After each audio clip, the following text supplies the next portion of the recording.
Good morning everyone. आज के इस क्लास में हम लोग देखेंगे कि एंटीजन क्या होता है ना। कुछ स्टूडेंट्स भी हमारे बोले कि सर एंटीजन और एंटीबॉडीज़ का जो कंसेप्ट है वो क्लियर नहीं हो पा रहा है, और इधर कुछ दिनों से हम लोग एंटीजन और एंटीबॉडीज़ के बारे में लगातार सुनते आ रहे हैं। इसलिए इसके बारे में एक क्लियर कंसेप्ट होना जरूरी है कि एंटीजन क्या होता है और एंटीबॉडी क्या होता है ना। इसलिए थोड़ा भी ज़्यादा इसलिए परेशान नहीं होना है, एकदम इजीली इसको समझने का प्रयास कीजिए, और मेरा दावा है कि आप लोग इसको एकदम बिल्कुल समझेंगे। इस क्लास में हम लोग देखेंगे दो तीन चीज़ देखेंगे। सबसे पहले तो ये देखेंगे कि एंटीजन क्या होते हैं, है ना। उसके बाद हम लोग देखेंगे कि एंटीजन और एंटीबॉडीज का रिएक्शन कैसे होता है और किन किन चीज़ पर वो डिपेंड करता है, reactivity of antigen and antibody. उसके बाद देखेंगे हम लोग टाइप ऑफ एंटीजन। ओके, अगले क्लास में देखेंगे व्हाट इज एंटीबॉडी, और नेक्स्ट क्लास में देखेंगे main differences between antigen and antibody. तो आज हम लोग समझते हैं कि एंटीजन क्या होता है ना। एंटीजन क्या होता है ना, एंटीजन एक सब्सटेंस होता है ना। एंटीजन, इसको हम लोग इम्यूनोजेन भी कहते हैं। एंटीजन को हम लोग इम्यूनोजेन भी कहते हैं। इम्यूनोजेन का मतलब क्या होता है, to induce the immune system, है ना। इम्यून सिस्टम, इम्यूनिटी को इंड्यूस करना, है ना। हमारे बॉडी में जो इम्यून सिस्टम है उस इम्यून सिस्टम को क्या करना, इंड्यूस करना, है ना। उस इम्यून सिस्टम को जनरेट करना, टू प्रोड्यूस द एंटीबॉडीज। तो एंटीबॉडीज क्या, एंटीजन क्या है। Antigen is a substance which enter the body and induce the immune system, है। क्या करता है उसको, इंड्यूस द इम्यून सिस्टम, जो इम्यून सिस्टम को इंड्यूस करता है, और उस इंडक्शन, उस स्टिमुलेशन के प्रभाव में आकर हमारा immune system, specially the B lymphocyte cell of WBC create a substance and that substance is known as the antibodies. उसके आगे देखो, और वो एंटीबॉडीज क्या करता है, that antibody combined with the, है ना, विद दैट पार्टिकुलर एंटीजन, है ना, जिसने क्या किया था, उस इम्यून सिस्टम को स्टिमुलेट किया था उस एंटीबॉडी को बनाने के लिए। अब वो एंटीबॉडी क्या करता है, उस एंटीजन को ही डिस्ट्रॉय करता है, उसके साथ बाइंड होकर के उसको डिस्ट्रॉय कर देता है। कितनी बड़ी विडंबना है कि जिसने बनाया उसी को उसने डिस्ट्रॉय कर दिया। वो वाली कहानी, वो दो जो राक्षस थे, भगवान शंकर को खुश करने के लिए तप कर रहे थे, और बहुत वर्षों तक तपस्या किए, और तपस्या, जब उनके तपस्या से भगवान शंकर खुश भी हो गए, और खुश होकर क्या कहा, वत्स वरदान मांगो। तो उन्होंने वरदान में क्या मांगा, भगवान हम जिसके सर पे हाथ रखें वो जलकर भस्म हो जाए। भगवान खुशी में वो वरदान दे भी दिए। जब वरदान उन दोनों को मिल गया, उसके बाद उन्होंने क्या किया, हाँ, उसके बाद उन्होंने क्या किया, वो चले भगवान शिव के ही सर पे हाथ रखने। मतलब जिसने वरदान दिया, भगवान शिव ने वरदान दिया, और उन्हीं को उन्होंने क्या करना चाहा, डिस्ट्रॉय करना चाहा, है ना। यही पोजीशन, यही कंडीशन यहाँ पर है, यहाँ पर भी है। एंटीजन ने एंटीबॉडी को बनाया, है ना, और एंटीबॉडी ने क्या किया, एंटीबॉडी ने उस एंटीजन को डिस्ट्रॉय कर दिया। भगवान शिव ने वरदान दिया, और वो चले भगवान शिव के हाथ पर, सर पे हाथ रखने के लिए, है ना। वो तो भाग कर चले गए भगवान विष्णु के शरण में, और उन्होंने बचा लिया। लेकिन यहाँ पर ये जो एंटीजन है किसी दूसरे के शरण में नहीं जा सकता है, वो एंटीबॉडी के साथ कंबाइन हो गया, बाइंड हो गया, और एंटीबॉडीज ने क्या कर दिया, उसको डिस्ट्रॉय कर दिया। ओके, समझ गए। मीन्स अब समझते हैं हम लोग कि antibodies is a substance which enter the body and stimulate the immune system of body, and immune system in response to the induction due to antigen produce a substance, and that substance is known as the antibodies, है ना। वो क्या किया, inter किया, antigen inter हुआ body में, और body में इंटर होने के बाद क्या हुआ, उसको स्टिमुलेट किया इम्यून सिस्टम को। इम्यून सिस्टम को स्टिमुलेट करने के बाद क्या किया, उसके स्टिमुलेशन के प्रभाव में आकर विशेषकर the lymphocyte B lymphocyte cell of WBC उसने क्या किया, ये क्रिएट किया, एक सब्सटेंस क्रिएट किया और उसी सब्सटेंस को हम लोग कहते हैं एंटीबॉडीज। ओके, समझ में आया एंटीजन क्या होता है। अब हम लोग समझते हैं, ये तो समझ गए कि ऐसा सब्सटेंस जो बॉडी में इंटर करके इम्यून सिस्टम को स्टिमुलेट किया और इम्यून सिस्टम ने उसके लिए क्या किया, एंटीबॉडी बनाया। ओके, कोई दिक्कत नहीं। अब देखते हैं कि ये जो एंटीजन होता है, एंटीजन को हम लोग इम्यूनोजेन भी कहते हैं। इम्यूनोजेन मीन्स इम्यून सिस्टम को जनरेट करना, किस चीज के लिए, एंटीबॉडी बनाने के लिए, है ना। अब हम लोग देखते हैं क्या कि ये जो एंटीजन है वो उसका मेन कैरेक्टरिस्टिक्स क्या है ना, उसका केमिकल कंपोजिशन क्या है, उसका मॉलिक्यूलर वेट कितना होता है, उसका ओरिजिन कहाँ पर होता है ना।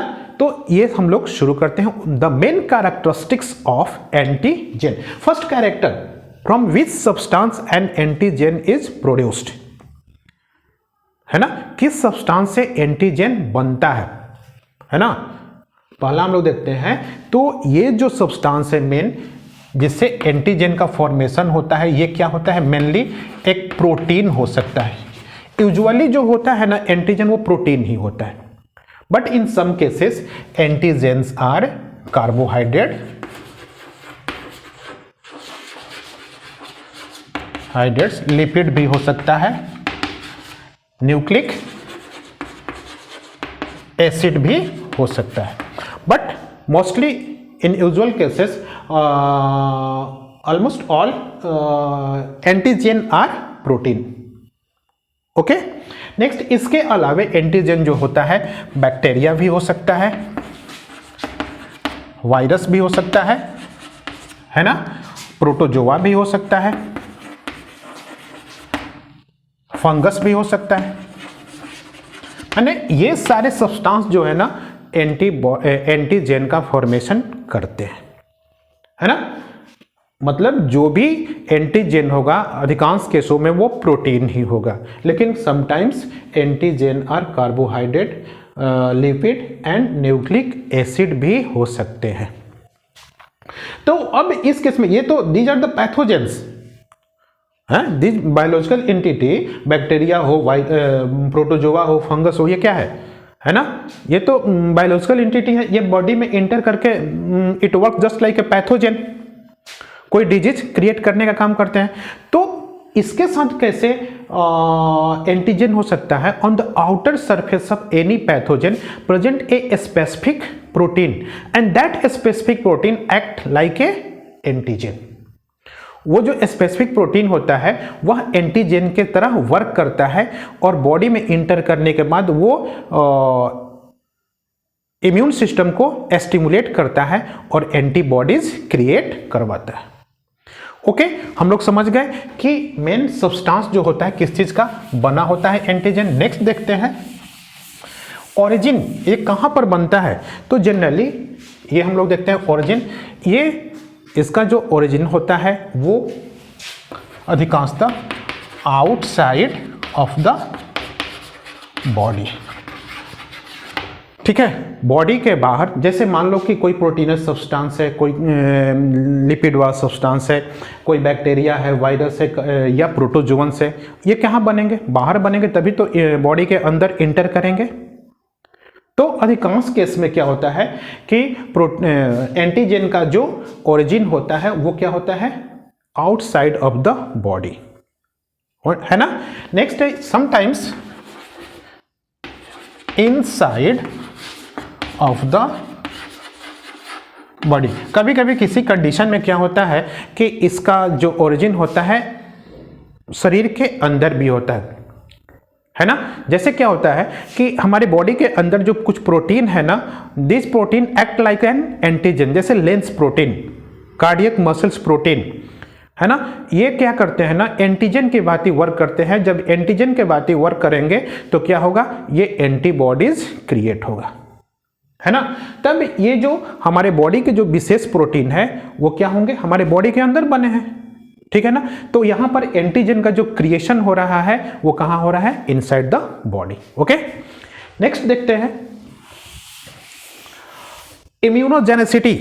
The main characteristics of antigen is the immunogenicity. ये क्या होता है इम्यूनोजेनेसिटी, है ना, to create the immune response, है ना। एक एंटीजन वही सही में ट्रू एंटीजन होता है जो बॉडी में इंटर करने के बाद इम्यून सिस्टम को स्टिमुलेट करता है और उससे एंटीबॉडीज प्रोड्यूस करवाता है। इसी प्रोसेस को हम लोग कहते हैं क्या, इम्यूनोजेनेसिटी, है ना। मान लो कि ये एंटीजन है, एंटीजन है, कहाँ गया, ये बॉडी में गया, बॉडी में जाने के बाद कहाँ गया, किसको स्टिमुलेट किया, इम्यून सिस्टम को, और इम्यून सिस्टम ने क्या बनाया, बोलिए, इम्यून सिस्टम ने बनाया एंटीबॉडी। इम्यून सिस्टम ने क्या बनाया, एंटीबॉडी बनाया। तो यहां से एंटीजन के बॉडी में इंटर करने से लेकर इम्यून सिस्टम को स्टिमुलेट करने से और एंटीबॉडी क्रिएट करने तक के प्रोसेस को हम लोग कहते हैं क्या, इम्यूनोजेनिसिटी। मींस एक एंटीजन ट्रू एंटीजन तभी होगा जब when that antigen create the antibody inside the body, जब वो शरीर के अंदर एंटीबॉडीज बनवाता है तब, है ना। और इस प्रोसेस को हम लोग कहते हैं क्या, antibody. Next character is the reactivity. Next character जो है एंटीजन का वो क्या है, रिएक्टिविटी। मीन्स किसके किसके बीच की एक्टिविटी, एंटीजन और एंटीबॉडी के बीच की रिएक्टिविटी। क्या होता है, जब एंटीबॉडी बनता है तब वो एंटीबॉडी बाइंड करता है किसके साथ, उस पार्टिकुलर एंटीजन के साथ जिसने उसका क्रिएशन करवाया, ठीक है। तो उन दोनों के बीच का जो रिएक्शन है ना, इसी को हम लोग कहते हैं क्या, रिएक्टिविटी। एंटीजन और एंटीबॉडी के बीच का जो रिएक्शन है ना, जो बाइंडिंग प्रोसेस है, उसी को हम लोग कहते हैं क्या, रिएक्टिविटी। तो एक एंटीजन तभी वो ट्रू एंटीजन है जब उसके द्वारा बनाया गया एंटीबॉडी और उस एंटीजन के बीच में रिएक्शन हो, बाइंडिंग हो। ओके, नेक्स्ट कैरेक्टर हम देखते हैं मोलिकुलर वेट, है ना। एंटीजन जो होते हैं ना, उसका मोलिकुलर वेट जो होता है हमेशा ज्यादा होता है, हाई होता है। अधिकांश केसों में ऐसा देखा गया है कि इसका मोलिकुलर वेट 8000 to 10,000 डाल्टन होता है। ओके, कुछ कम होते भी हैं, जैसे हेप्टेन वगैरह होते हैं, उनका मोलिकुलर वेट कम होता है, लेकिन अधिकांश केसों में जितने भी ट्रू एंटीजन होते हैं उनका molecular weight more than 8000 Dalton. Okay, next is the epitope. What is epitope, what is epitope, समझ में आ रहा है या नहीं आ रहा है, समझने का प्रयास करेंगे। यदि समझ में नहीं आता है कोई पॉइंट भी इसमें, तो आप लोग मेरे व्हाट्सएप नंबर पर क्या करेंगे, उस प्रॉब्लम को सेंड कर देंगे, है ना। तो अब नेक्स्ट पॉइंट समझते हैं, एपिटोप क्या होता है। Epitope is a specific site present on the surface of antigen. मान लो कि ये एंटीजन है ना, इसका आउटर सरफेस पर क्या होता है, कुछ स्पेसिफिक साइट होते हैं, है ना। और वो जो स्पेसिफिक साइट होता है ना, that specific site bind with the antibodies, है ना। मान लो कि ये स्पेसिफिक साइट ये है, तो इसी साइट से एंटीजन और एंटीबॉडी जब रिएक्शन होता है तो दोनों पे जब रिएक्शन होता है, बाइंडिंग होता है, तो कहीं से नहीं होगा, इस स्पेसिफिक साइट से ही होता है। और इस स्पेसिफिक साइट को क्या कहते हैं, हाँ, एपिटोप। समझ में आ रहा है, इस जो ये पर्टिकुलर साइट है जहां से एंटीबॉडीज का बाइंडिंग होता है उसको हम लोग कहते हैं एपिटोप। और ये जो एंटीबॉडी है ना, इस एंटीबॉडी पर भी कुछ स्पेसिफिक साइट होते हैं और ये इसका ये रीजन होता है, और इस साइट को हम लोग कहते हैं पैराटोप, पैराटोप्स। एंटीजन पर भी कुछ स्पेसिफिक साइट होते हैं बाइंडिंग के लिए एंटीबॉडीज से, और एंटीबॉडीज पर भी कुछ स्पेसिफिक साइट होते हैं बाइंडिंग के लिए एंटीजन पर। तो एंटीजन वाले साइट को कहते हैं एपिटोप और एंटीबॉडीज वाले साइट को कहते हैं पैराटोप्स। ओके, और इन्हीं दोनों साइट्स पर क्या होता है, दोनों के बीच बाइंडिंग होता है। ओके, नेक्स्ट देखते हैं।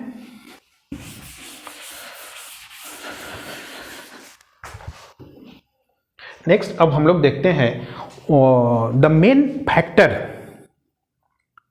Factor on which the reactivity of antigen and antibodies depend. Antigen और एंटीबॉडी के बीच जो रिएक्शन होता है वो किन किन मेन फैक्टर पर डिपेंड करता है। ओके, है ना। चलिए, समझ में आ रहा है कि एंटीजन एंटीबॉडीज बनवाया और फिर क्या हुआ, एंटीबॉडी एंटीजन के साथ अटैच हुआ। ये इसी को हम लोग कहते हैं, इस बाइंडिंग को, इस अटैचमेंट को हम लोग कहते हैं रिएक्टिविटी। तो ये रिएक्टिविटी जो होता है किन किन फैक्टर पर डिपेंड करता है। ठीक है, सबसे पहला है फैक्टर फॉरेनेस, मतलब एंटीजन जो हो वो एंटीबॉडी के लिए, इम्यून सिस्टम के लिए क्या हो, बिल्कुल अलग हो। इसलिए अलग हो कि जैसे ही वो बॉडी में इंटर करे तो इम्यून सिस्टम उसको बिल्कुल एलियन मान ले, बिल्कुल बाहर का समझ ले, है ना। उसको रिकॉग्नाइज करने में कि ये फॉरेन पार्टिकल्स है, कोई उसको दिक्कत नहीं हो। इसलिए उसमें एंटीजन में फॉरेनेस होना चाहिए, बिल्कुल दूर का संबंध होना चाहिए, नज़दीक का संबंध नहीं होना चाहिए। ठीक है, जब वो समझ जाएगा कि हाँ भाई, है ना, बिल्कुल समझ जाएगा हाँ भाई बाहर से घुसपैठिया है, तब क्या होगा, वो अपना तैयारी शुरू कर देगा एंटीबॉडी बनाने के लिए, है ना। लेकिन उसको जब शक होगा कि ये मेरा है कि बाहर का है, तो इस शक में क्या होगा, एंटीजन की संख्या तेजी से बढ़ जाएगी। इसलिए कोई शक नहीं होना चाहिए। विदेशी होने में तुरंत उसको हमारा इम्यून सिस्टम जो है उसको रिकॉग्नाइज कर ले कि नहीं भाई ये तो बाहर से एकदम आया है, यही है ना। उसको पहचानने में कोई शक नहीं, तुरंत पहचान ले और तुरंत उसके लिए एंटीबॉडीज क्रिएट कर दे। समझ में आ रहा है। तो जो एंटीजन है ना उसमें फॉरेनेस होना चाहिए, उसको इम्यून सिस्टम को लगे कि हाँ ये बाहर का है। Okay, second character is the temperature. ठीक है, एंटीजन और एंटीबॉडी के बाइंडिंग के लिए एक ऑप्टिमम टेम्परेचर होता है और उनके बीच का बाइंडिंग उस ऑप्टिमम टेम्परेचर पर क्या होता है, ज्यादा होता है। जब टेम्परेचर फ्लक्चुएट करता है, ठीक है, तो उस कंडीशन में वो जो रिएक्शन होता है एंटीजन और एंटीबॉडी के बीच वो कम होता है। नेक्स्ट है साइज ऑफ एंटीजन। मान लो कि तुम कोई छोटा पार्टिकल से कुछ बहुत छोटा एंटीजन है, वो बॉडी में एंटर किया, बहुत छोटा होने के कारण क्या हो पाएगा कि हमारा इम्यून सिस्टम जो है उसको रिकॉग्नाइज नहीं कर पाएगा। लेकिन यदि बड़ा होगा तो क्या होगा, तुरंत उसको पकड़ लेगा, है ना। बड़ा होगा तो तुरंत उसको वो पकड़ लेगा, आइडेंटिफाई कर लेगा, रिकॉग्नाइज कर लेगा, अरे तू बाहर से आया है ना। तो साइज क्या होना चाहिए, एंटीजन का रिएक्शन तुरंत होने के लिए, जल्दी होने के लिए थोड़ा साइज बड़ा होना चाहिए, है ना। किसका, एंटीजन का साइज थोड़ा बड़ा होगा तो क्या होगा कि इम्यून सिस्टम उसको तुरंत रिकॉग्नाइज कर लेगा कि ये भाई बाहरी है, तुरंत इसके विरुद्ध अपनी सेना तैयार करो, अपना फौज तैयार करो, जल्दी इसको किल करो। Okay, next solubility. एंटीजन जो है उसमें सॉल्युबिलिटी नहीं होगा, इनसॉल्युबल होगा, तब क्या होगा, उस रेस्पॉन्स जल्दी क्रिएट होगा। और यदि सॉल्युबल हो जाएगा तो माने छुप जाएगा, जल्दी उसको रिकॉग्नाइज नहीं कर पाएगा और उसके बीच का जो रिएक्शन है, रेस्पॉन्सनेस है ना, वो स्लो होगा जब तक वो क्लियर रिकॉग्नाइज नहीं कर लेता है तब तक। दूसरा चीज है केमिकल कंपोजिशन। एंटीजन का केमिकल कंपोजिशन भी डिपेंड करता है रेस्पॉन्स पर, है ना। जो रेस्पॉन्स इम्यून सिस्टम में जो रेस्पॉन्स क्रिएट हो रहा है उस पर डिपेंड करता है। जैसे एंटीजन का जो सबसे बेहतर पोटेंट केमिकल होता है ना एंटीबॉडीज क्रिएट कराने के लिए, वो होता है प्रोटीन। यदि कोई प्रोटीनस एंटीजन हो, है ना, तो वो तुरंत एक ट्रू एंटीजन के रूप में तेजी से वर्क करता है, तुरंत उसके विरुद्ध में एंटीबॉडीज क्रिएट होता है ना। लेकिन उसके बाद दूसरे नंबर पर कौन आता है? कार्बोहाइड्रेट। कार्बोहाइड्रेट सेकेंड नंबर पर, और बाद में जैसे लिपिड है या न्यूक्लिक एसिड है, यदि ये अकेले जाएं बॉडी के अंदर एज ए एंटीजन, तो ये एंटीबॉडीज क्रिएट करने में, इम्यून सिस्टम को स्टिमुलेट करने में इनकी कोई मदद नहीं होती है।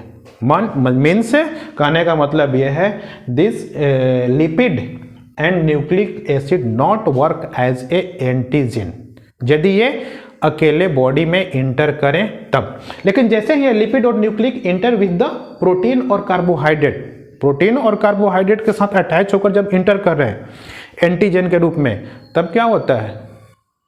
उस कंडीशन में ये तेजी से रेस्पॉन्स, इम्यून सिस्टम में रेस्पॉन्स क्रिएट होता है और एंटीबॉडीज क्रिएट होता है। नेक्स्ट, होमोपॉलीमर और हेट्रोपॉलीमर। एंटीजन जब होमोपॉलीमर हो, मीन्स मान लो कि प्रोटीनस एंटीजन है and that protein is made up of same type of amino acid, means वो जो पॉलीमर है किससे बना है? एक ही प्रकार के एमिनो एसिड से बना है। तो उस कंडीशन में क्या होगा कि जो रिस्पॉन्स होगा, इम्यून सिस्टम का जो रिस्पॉन्स होगा वो क्या होगा? कम होगा। लेकिन जब हेट्रोपॉलीमर होगा तो उस कंडीशन में जो रिस्पॉन्स होगा वो क्या होगा? तेज होगा, है ना। जब इम्यून सिस्टम का रिस्पॉन्स, इम्यून रिस्पॉन्स तेज होगा तो रिएक्शन भी तेजी से होगा। इम्यून सिस्टम का रिस्पॉन्स जब तेज होगा तो एंटीबॉडी तेजी से बनेगा और उसके बाद एंटीजन और एंटीबॉडी का रिएक्शन तेज होगा, है ना। तो ये नेक्स्ट है डोज, है ना। किसका डोज? एंटीजन का डोज। एंटीजन किस क्वांटिटी में बॉडी के अंदर जाए कि वो इम्यून सिस्टम को इंड्यूस करे। यदि, है ना, यदि कम मात्रा में इनसफिशिएंट डोज बॉडी को जाता है, तब उस कंडीशन में क्या होगा कि उस कंडीशन में इम्यून सिस्टम स्टिमुलेट नहीं होगा, माने जो एंटीजन अंदर गया है वो इम्यून सिस्टम को इंड्यूस नहीं कर पाएगा, और जब इंड्यूस नहीं होगा तो एंटीबॉडी क्रिएट नहीं होगा। ठीक है। नेक्स्ट, हाँ, इस कंडीशन में हम लोग देखे हैं कि first dose in the case of कोविड-19, है ना, कोविड के समय में हम लोग देख रहे हैं कि जो वैक्सीनेशन हो रहा है ना, वैक्सीनेशन में क्या होता है? वैक्सीनेशन में एंटीजन दी जाती है, वो बॉडी में जाकर के एंटीबॉडी क्रिएट कराता है। तो फर्स्ट डोज होता है ना, जैसे शुरू में आया 60 से ऊपर वालों को, फिर 45 से ऊपर वालों को, फिर 18 से ऊपर वालों को, फिर 12 से ऊपर वालों को, तो एज ग्रुप है। तो इसमें क्या होता है? क्वांटिटी निर्धारित की जाती है, किस एज ग्रुप को किस क्वांटिटी में एंटीजन दी जाए, है ना, किस मात्रा में दी जाए कि वो बॉडी के अंदर जाकर के इम्यून सिस्टम को इंड्यूस करे और एंटीबॉडीज क्रिएट करे। फर्स्ट टाइम जब दी जाती है तो वो एंटीबॉडीज बनाता है, लेकिन वो एंटीबॉडीज ज्यादा दिन तक नहीं रह पाता है, इसलिए क्या किया जाता है कि सेकेंड डोज दी जाती है। तो जब सेकेंड डोज जाकर के एंटीजन का सेकेंड डोज जाता है बॉडी के अंदर, तो वो क्या करता है? वो भी एंटीबॉडीज क्रिएट करता है। तो ऐसे बार बार, है ना, बार बार जो डोज दी जाती है उसी को हम लोग कहते हैं बूस्टर डोज। आजकल सुने हैं ना कि थर्ड डोज में कोविड के लिए जो वैक्सीन हो रहा है उसका बूस्टर डोज दिया जा रहा है, थर्ड डोज दिया जा रहा है। तो ये जो रिपीटेड डोज दी जा रही है ना, एक फिक्स्ड समयावधि पर, है ना, तो उसी को हम लोग कहते हैं बूस्टर डोज। माने जैसे ये डोज जाएगा तो फिर से एंटीबॉडीज को एक्सेलरेट करेगा, बनाएगा, और जब एक बार बन जाता है एंटीबॉडीज तो हमेशा इम्यून सिस्टम में बना रहता है। समझ में आ रहा है? इसको हम लोग अगले क्लास में पढ़ेंगे, वैक्सीन वाले क्लास में, कि वैक्सीन और वैक्सीनेशन क्या होता है। ओके, नेक्स्ट है जीनोटाइप, है ना, बहुत इंपॉर्टेंट फैक्टर है इम्यून रिस्पॉन्स के लिए। एक प्रयोग किया गया कि दो चूहिया लिया गया, दो वैरायटी का, अलग अलग दो स्ट्रेन का दो चूहिया लिया गया और दोनों में सेम एंटीजन और सेम क्वांटिटी में एंटीजन दिया गया, है ना। लेकिन एक स्ट्रेन में क्या हुआ, ज्यादा इफेक्ट हुआ, दूसरे स्ट्रेन में क्या हुआ, कम इफेक्ट हुआ। क्यों? इसलिए कि दोनों चूहिया का जो जीनोटाइप था ना वो अलग अलग था, जेनेटिक स्ट्रक्चर जो था ना वो अलग अलग था। समझ में आ रहा है? तो जेनेटिक स्ट्रक्चर जो होता है ना वो भी निर्धारित करता है इम्यून रिस्पॉन्स के लिए, है ना। तो ये सारे फैक्टर्स हैं जो क्या करते हैं, इम्यून रिस्पॉन्स और रिएक्टिविटी को निर्धारित करते हैं। अब हम लोग अगला देखते हैं main types of protein, types of antigen, है ना। टाइप्स ऑफ एंटीजन पहले हम लोग देखते हैं types on the basis of immunogenicity, है ना। इम्यूनोजेनेसिटी के आधार पर हम लोग देखते हैं कि एंटीजन कितने प्रकार के होते हैं। समझ में आ रहा है या नहीं आ रहा है? हमको लग रहा है कि समझ में आना चाहिए, फिर भी मैं बोल रहा हूं कि यदि कहीं पे भी प्रॉब्लम हो तो आप लोग तुरंत क्या करेंगे, अपना प्रॉब्लम सेंड करेंगे, उसको हम फिर से क्लियर कर लेंगे, है ना। नेक्स्ट देखते हैं कि टाइप्स ऑफ एंटीजन कितने प्रकार के होते हैं on the basis of immunogenicity.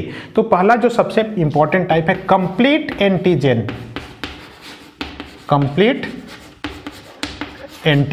Second is the incomplete antigen,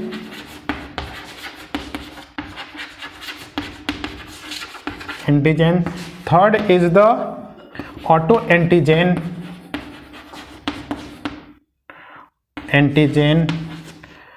fourth is the iso antigen, fifth is the हेट्रोफिलिक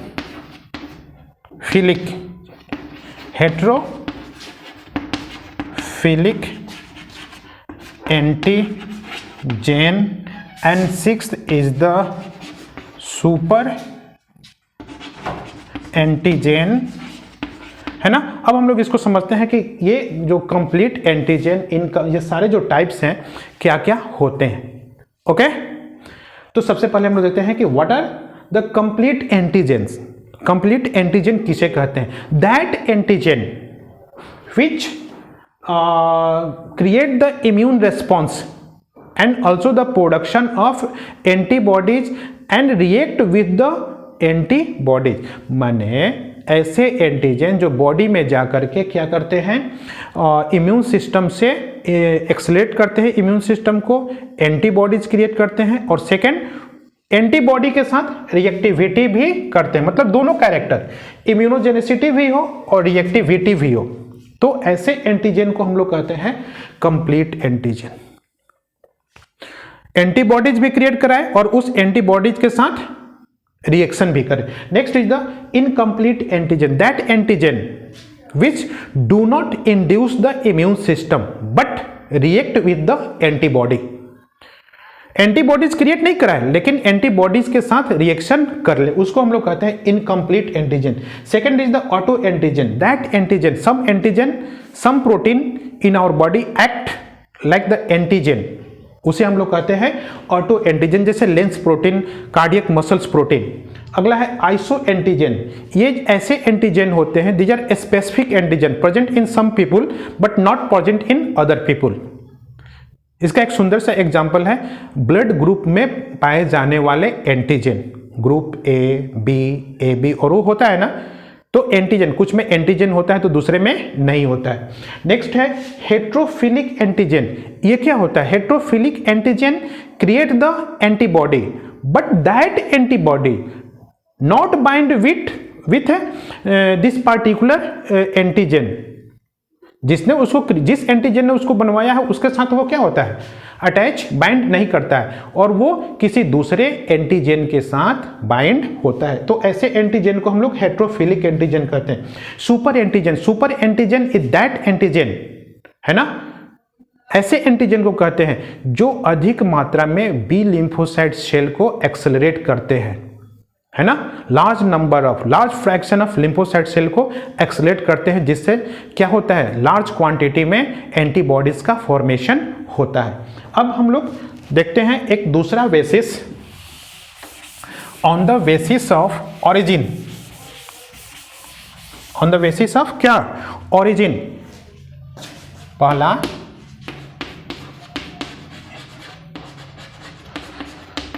hetero antigen और दूसरा ऑटो एंटीजन।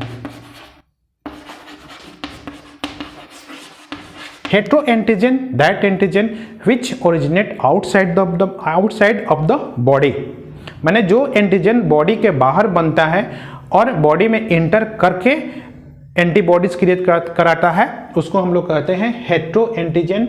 और auto antigen that antigen which originate inside the body, है ना, that antigen which is present inside the body and माने proteinous substance which present inside the body and act like a antigen. तो ऐसे antigen को हम लोग कहते हैं क्या, ऑटो एंटीजन। ओके, तो यहां पर हम लोग देखें कि एंटीजन क्या होता है, एंटीजन किसे कहते हैं। एंटीजन और एंटीबॉडी के बीच में जो रिएक्शन होता है वो किस चीज पर डिपेंड करता है ना। और देखें क्या टाइप्स ऑफ एंटीजन, एंटीजन कितने प्रकार के होते हैं। अगले क्लास में हम लोग देखेंगे एंटीबॉडीज, एंटीबॉडी क्या होता है ना। Okay, thanks.